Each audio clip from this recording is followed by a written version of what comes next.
Hello, and thanks for tuning into the show that goes around the continent to bring you stories near and far. I'm Joke Rogers at Channels Television here in Lagos, and I'm joined by my colleague from the Voice of America in Washington. Well, thanks. I'm Vincent McCory, the Voice of America. Happy to be with you again for another edition of Africa 54. Let's start off with the latest from Nigeria. Joke Rogers in Lagos brings you that story.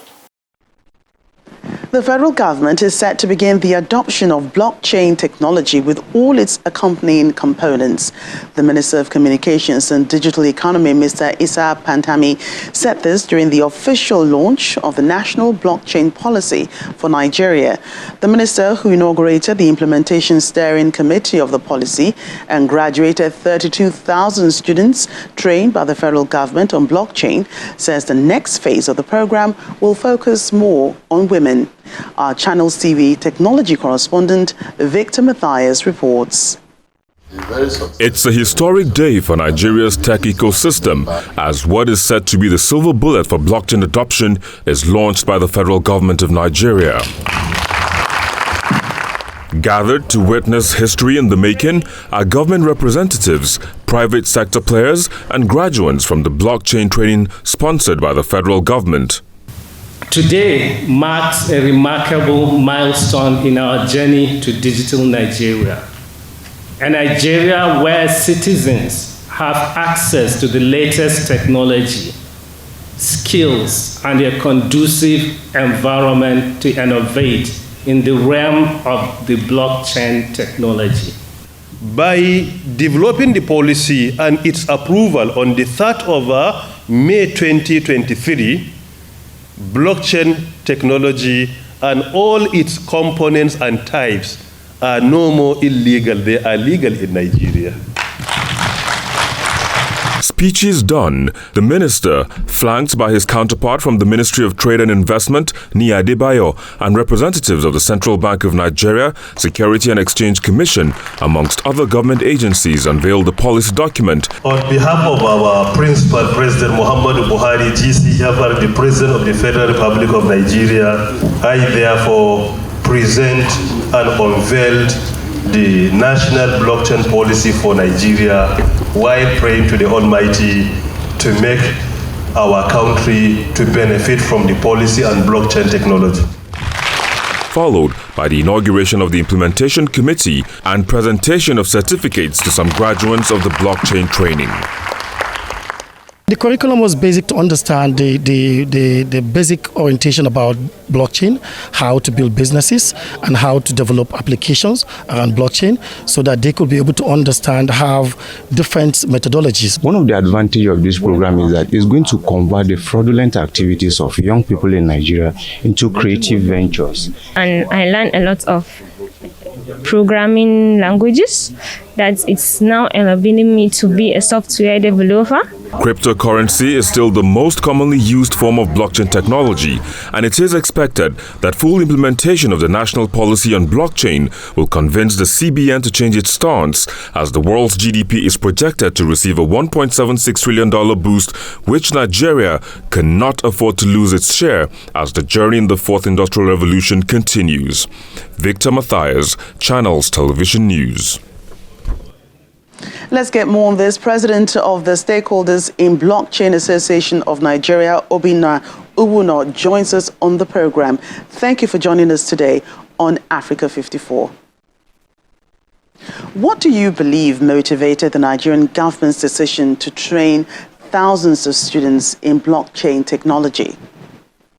Okay, so that could be clearly seen from the vision of President Muhammad Buhari.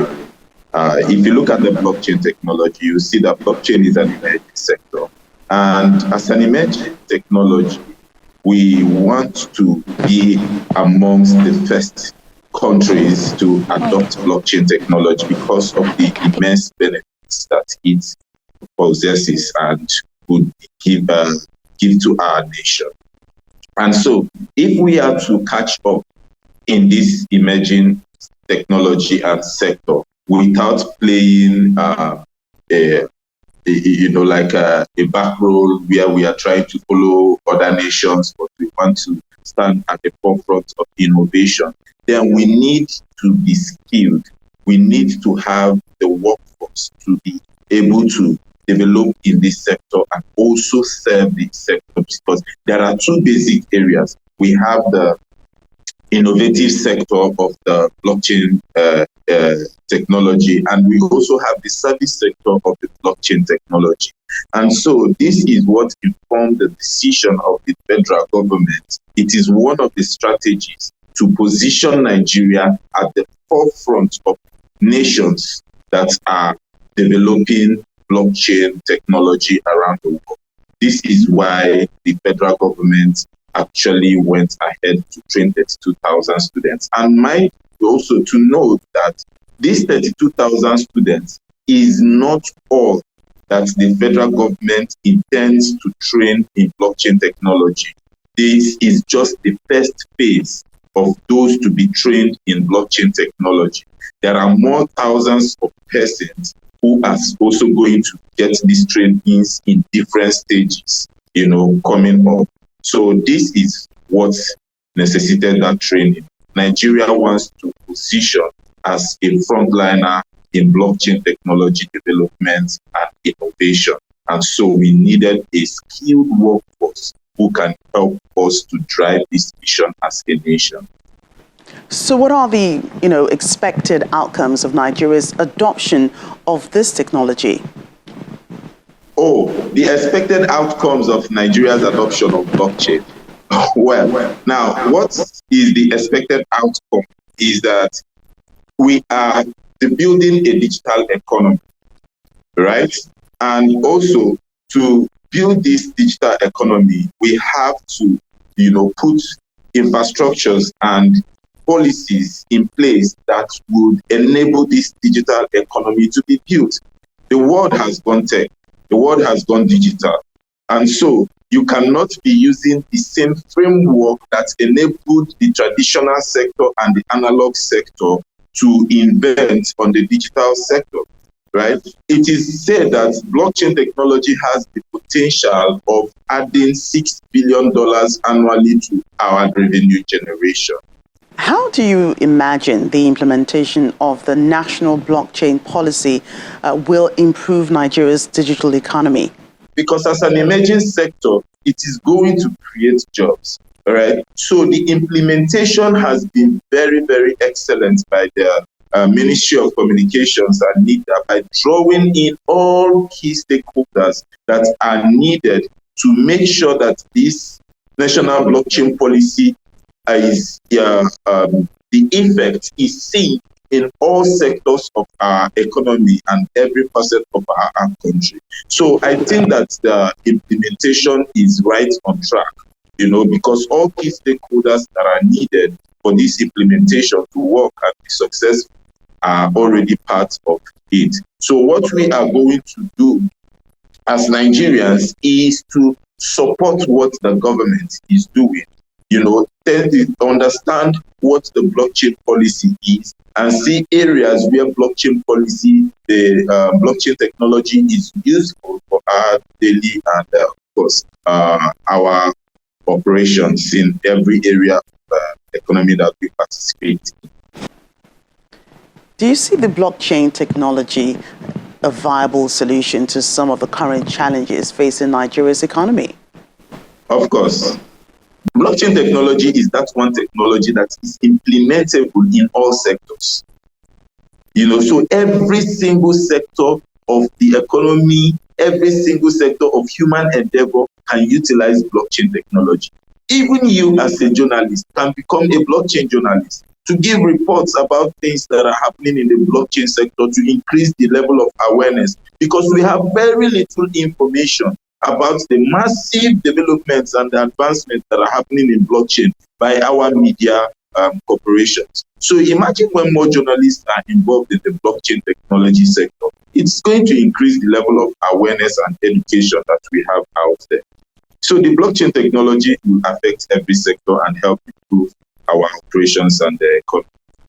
President Stakeholders in Blockchain Association of Nigeria, Mr. Obinna Iwuna, we must thank you for your time today on Africa 54. Thank you.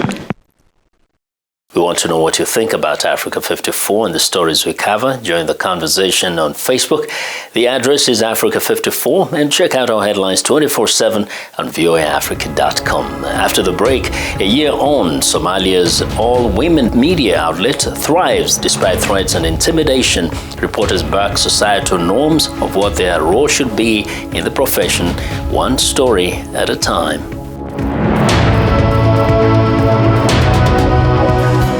Welcome back to Africa 54. I'm Vincent McCory in Washington. Bilan Media, an all-female media outlet in Somalia, marked its first-year anniversary in April, backing societal expectations of what a woman's role should be. Mohammed Mahmoud visited their newsroom in Mogadishu and has this report narrated by VOA's Salem Solomon. This is Bilan Media, an all-female newsroom that has been operating for a year now. Bilan comes from the Somali word which roughly means shining a light. The outlet is thriving despite threats and intimidation against staff who challenge authorities in their reporting and defy views about a woman's role in society. When you go out there, some people believe that this female-only newsroom is against our culture. It's just what people believe, and it's hard to change their minds. But a female-only newsroom is possible. The journalists at Bilan Media report on various topics, including health, agriculture, and stories that impact women, like sexual harassment and domestic violence, topics considered taboo in the community. We focus on stories that are crucial for the Somali communities we live in. They are stories of things our people see as normal, but these are things that are not investigated properly. If it were to be investigated and broadcast, then we might find solutions for the future. Coverage also reflects gender parity. Bilan Media interviewed Naima Hassan, who lives in Mogadishu, for a story about women in technology. I'm very happy that there is this female-led reporting team working in Somalia that are focusing on issues that face the Somali women, the Somali female population, and it really gives us motivation as other female voices in Somalia to sort of try and talk about our experiences and the issues that we face. Now more women at Bilan Media are also finding roles behind the camera doing technical work. Most of the Somali media believe that the female journalist should just be reading the news. But women here show they can also do the complete production work. And this has motivated other women to believe in themselves, that they can shoot, edit, and prepare news in the technical parts of the job. Despite the challenges, the women at Bilan Media say they wouldn't be deterred by setbacks and will keep telling the stories that matter to their audience. For Mohammed Mahmoud in Mogadishu, Somalia, Salem Solomon, VOA News.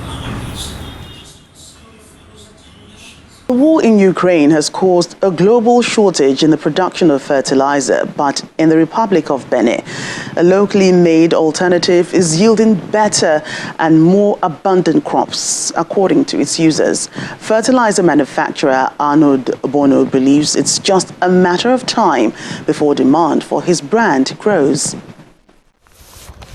Tomato farmer Jerome Zinzu hasn't felt the impact of a global shortage in fertilizer.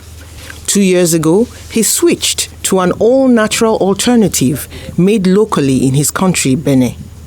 Since then, he says his crops are better and more abundant.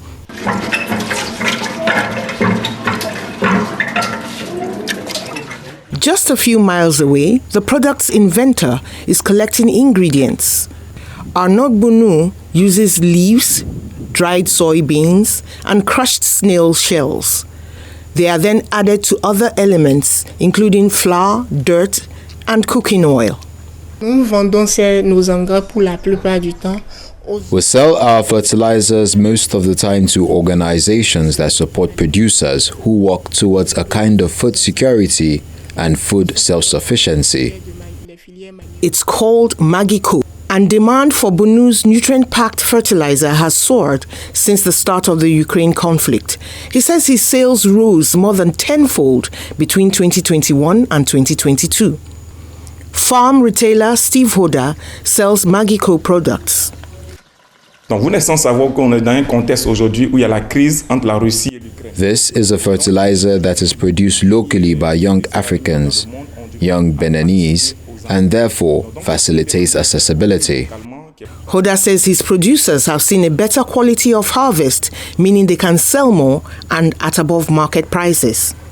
Advocates argue that organic fertilizers like Bunu's have a stronger, more durable impact on crops. In addition, they do not degrade soil in the long run. That's why Bunu believes demand for products like his will continue to grow. Zambia's opposition has criticized an agreement with Kenya to allow Kenyan farming of maize in Zambia to help meet its food needs amid a record drought. The National Democratic Congress says Zambian farmers should be given priority for farming Zambian land for exports to Kenya and note problems with maize supplies at home. Kathy Short reports from Lusaka, Zambia. The Horn of Africa's record drought has made maize a staple food in Africa and even more sought after grain. In Zambia, one of sub-Saharan Africa's top maize suppliers, police say that demand has fueled smuggling to neighbors like the Democratic Republic of Congo, causing shortages at home. Despite the supply concerns at home, Zambia in March signed a controversial deal with Nairobi to allow Kenyan farmers to grow maize in Zambia for export to Kenya. Saboyi Mboela is leader of Zambia's opposition National Democratic Congress. We do have a lot of farmers in this country, and the government also can empower a lot of subsistence farmers so that they grow a lot of maize and they export. Why do they have to involve Kenyans in doing that? Let them deal with the Zambians alone. Kenya's High Court in April temporarily suspended the deal after the Kenyan Farmers' Party argued it is unconstitutional. Another hearing is scheduled for later in May. If the agreement goes ahead as planned, some analysts argue it will benefit both Zambia and Kenya. Isaac Mwaipopo is director of Zambia's Center for Trade Policy and Development.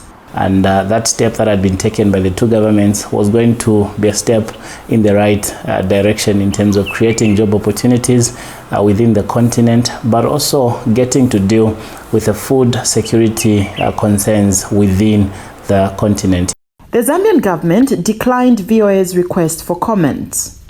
But information officials provided video aired on state television that they say shows Zambia's President Hakainde Hichilema meeting with farmers, millers and grain traders in April to discuss the maize deal with Kenya. We respect what you do. We respect what farmers do. But let's also support farmers so that they too can make money. Both the Zambian and Kenyan Ministries of Agriculture declined VOA's request for comment on the maize farming deal. Kathy Short for VOA News, Lusaka, Zambia. The Igbo Ukwu, who date back to the 9th century, were discovered in 1939 in southeastern Anambra State, part of the region inhabited by the Igbo people. Some of the artifacts they are known for include intricately designed bowls and pots. Now, workers at the National Museum in Lagos State are restoring these artifacts. There's more in this report. At the National Museum in Lagos, workers carefully remove rust and patina from Igbo Ukwu bronze artifacts, part of restoration work on some of Nigeria's oldest but lesser-known collections. The Igbo Ukwu objects, they are alloy of copper, brass and lead, and so they are very susceptible to corrosion. The main purpose for restoration work is to stabilize bronze objects against corrosion. Their restoration comes at a time when there is uncertainty about the return of thousands of the more famous Benin bronzes from museums and collectors abroad.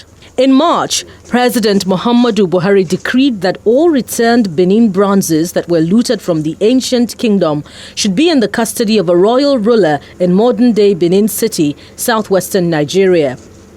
That led a British university to return more than 100 artifacts.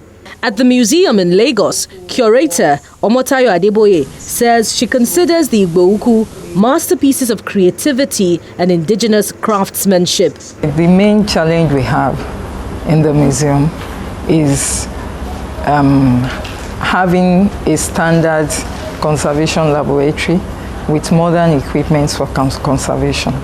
So we are looking forward to the trainings coming with these grants and the equipment that we are going to be getting.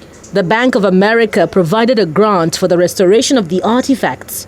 The National Museum has a collection of 200 Igbo Ukwu pieces, and more are housed in other local museums. An activist in Ghana is swimming the nearly 500-kilometer-long Volta River, including Lake Volta, to bring attention to worsening water pollution.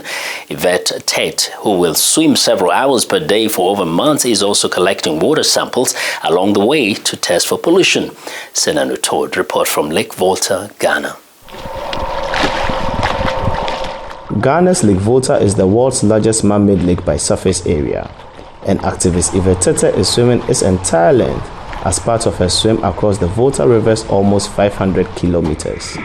In less than a month, Tate swam 300 kilometers, up to 14 per day, to raise awareness on Ghana's worsening water pollution. There's no action that people take unless they care. And so what we're doing with this swim is just basically bringing people into the experience of what it feels like, what it is to be in this absolutely incredible part of Ghana, and to show them it is worth it to bring our attention to the space, to make sure that we're preserving the beauty. Tate is accompanied by researchers from the All Foundation, which is supporting her swim and advocates against textile waste. They are collecting water and air samples along the way to study what is driving water pollution. Ghana imports about 50 million pieces of second-hand clothes each week, but the Tony Blair Institute for Global Change says about 40% of it ends up in landfills and then in water. The number of clothing tentacles at the beachfronts and water bodies has increased over time. Now, microfibers and chemicals from these items of clothing that are overrun across the beaches leach into the water and end up polluting the water for the communities that live in and around the water bodies. The United Nations says 76% of Ghanaian households are at the risk of drinking contaminated water. Ecological researcher Joe Siao Ayesu is leading the All Foundation's team. He says the team hopes its research will cause clothing manufacturers to be held accountable for waste products shipped to Ghana, and this will be done through a system known as the Extended Producer Responsibility, or EPR. The main aim of the OR is to push EPR policy to the global north, that's Europe and America, for the harm being done to us by manufacturing clothes and pushing it down the line for us to face the consequences. And so the data that we get will be, it's an evidence. Tate says by completing the swim, she hopes to inspire others to protect the environment, one stroke at a time. Sana Anutot for VOA News, Lake Volta, Ghana. Well, and that's our show for today. You can find all the continent's top news and world news online at voaafrica.com. Check it out. I'm Vincent Makori in Washington. Channels Television has our last word. We look forward to bringing you another show next week. To remember that channelstv.com is your source for news and programming. I'm Joke Rogers. Thanks for watching and goodbye.